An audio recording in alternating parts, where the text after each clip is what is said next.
नमस्कार, नवभारत टाइम्स के special show lunch का पंच में आपका स्वागत है। आपके साथ मैं हूं विनीत त्रिपाठी। भारत और अमेरिका के प्रतिनिधियों के बीच ट्रेड डील पर बातचीत जारी है। 10 दिसंबर को ये बातचीत शुरू हुई। भारत और अमेरिका के संबंधों को वापस से पटरी पर लाने के लिए अधिकारी इस डील को फाइनल यानी कि लॉक करने में लगे हुए हैं।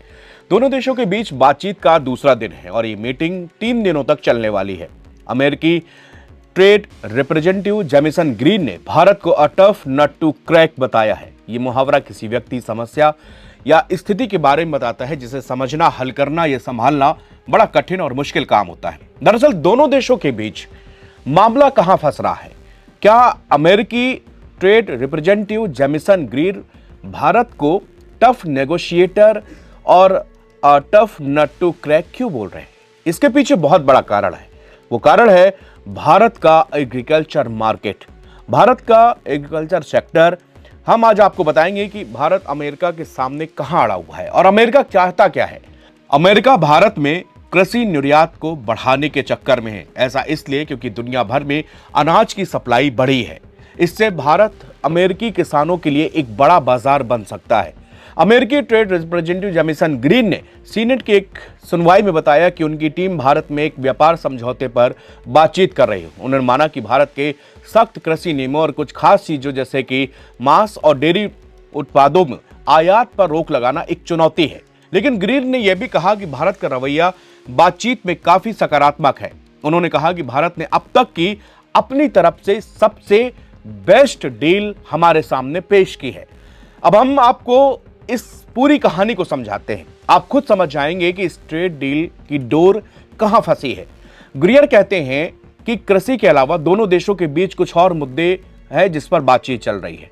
1979 एयरक्राफ्ट एग्रीमेंट के तहत विमानों के पुर्जों पर जीरो टैरिफ लगाने की बात काफी आगे बढ़ चुकी है। यानी कि भारत अपने बाजार में अमेरिकी सामान को कम टैक्स में आने देगा तो अमेरिका भी बदले में भारत के लिए वही छूट देगा। सीनेट समिति के चेयरमैन जेरी मोरन ने इस दौरान कहा कि भारत अमेरिका के मक्का और सोयाबीन से बनने वाले एथेनॉल का भी बड़ा खरीदार बन सकता है। गिरियर ने इस बारे में ज्यादा जानकारी नहीं दी, लेकिन उन्होंने कहा कि यूरोपियन यूनियन समेत कई देशों ने अमेरिकी एथेनॉल और ऊर्जा उत्पादों के लिए अपने बाजार खोले हैं और आने वाले साल में करीब 750 अरब डॉलर की खरीद का वादा भी किया है। वाशिंगटन के centre for strategic and international studies पर नजर रखने वाले रिचर्ड रोसोव ने इसी साल के जुलाई महीने में, तब भारत और अमेरिका के बीच ट्रेड वार चल रहा था, उसी दौरान एक बात कही।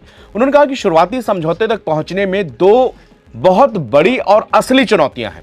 पहले नंबर पर है भारतीय बाजारों तक बुनियादी कृषि उत्पादों की अमेरिकी पहुंच। भारत को आर्थिक और राजनीतिक कारणों से अपने बुनियादी एग्रीकल्चर सेक्टर को बचाने की जरूरत होगी। सालों से अमेरिका भारत के एग्रीकल्चर सेक्टर और में बहुत बड़ी पहुंच बनाने के लिए दबाव डालता रहा है, क्योंकि उसे लगता है कि यहां पर विकास की बड़ी संभावना है। लेकिन भारत ने खाद्य सुरक्षा के साथ लाखों छोटे किसानों की आजीविका और हितों का हवाला देते हुए पुरजोर तरीके से इसका विरोध किया है। बातचीत में सबसे बड़ा मुद्दा है कृषि उत्पादों का निर्यात। भारत और अमेरिका के बीच कृषि व्यापार 8 अरब डॉलर का है, जिसमें भारत चावल, झींगा और मसाले निर्यात करता है और अमेरिका मेवे, सेब और दालें भेजता है। लेकिन जैसे जैसे व्यापार वार्ता आगे बढ़ रही है, अमेरिका भारत के साथ अपने 45 अरब डॉलर के व्यापार घाटे को कम करने के लिए मक्का, सोयाबीन और कपास के बड़े कृषि निर्यात के लिए दरवाजे खोले जाने की भी मांग कर रहा है। कृषि उत्पाद के बाद एक और चीज है जो धार्मिक और सांस्कृतिक दायरे में आती है, वो है डेयरी प्रोडक्ट। अगर मवेशी को दूसरे किसी मवेशी का मीट खाने वाला खाना दिया गया तो हमारे यहां ऐसी चीजें या मिल्क प्रोडक्ट नहीं आ सकता। यह भी भारत और अमेरिका के बीच रेड लाइंस का हिस्सा है।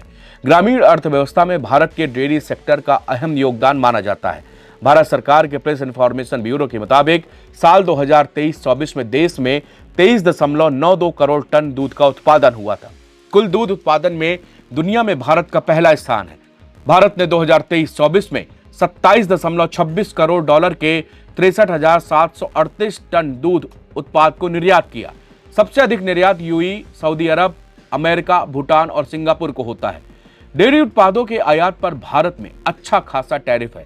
भारत में एक प्रकार का ये पनीर, चीज पर 30%, मक्खन पर 40% और मिल्क पाउडर पर 7% तक का टैरिफ लगाया जाता है। यही वजह है कि न्यूजीलैंड और ऑस्ट्रेलिया जैसे देशों में ये उत्पाद आयात करना लाभकारी नहीं है, जबकि इन देशों के डेयरी उत्पाद सस्ते हैं। अगर भारत अमेरिकी डेयरी उत्पादों के लिए अपने बाजार खोलने का फैसला लेता है तो उसे भारी नुकसान उठाना पड़ सकता है।